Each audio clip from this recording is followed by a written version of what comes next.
Have you read your word today? Don't worry, I got you.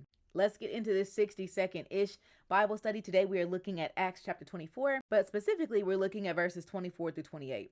In your own time, I strongly recommend looking at Acts chapter 24 for yourself because there's so much information here. The Bible has no wasted ink, period.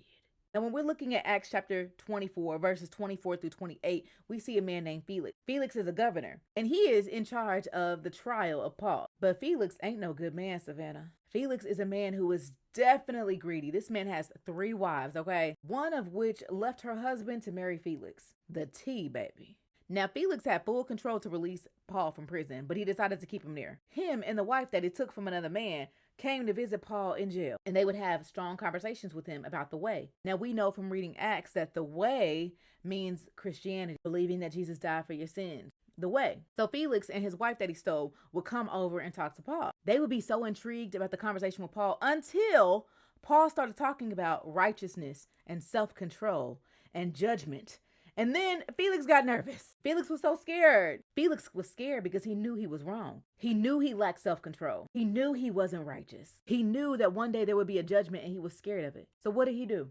He kept meeting with Paul, but for different reasons. He wanted Paul to bribe him. He didn't want to release Paul on his own merit. He wanted Paul to pay his way out. Paul didn't. So Felix kept him in jail for over 2 years until Felix eventually lost his position as governor and someone else took over. Now, why is that important for this 60-second-ish Bible study? Now, why is that so important? Because remember, in previous chapters, Paul was told by God that he was going to go to Rome and share the good news.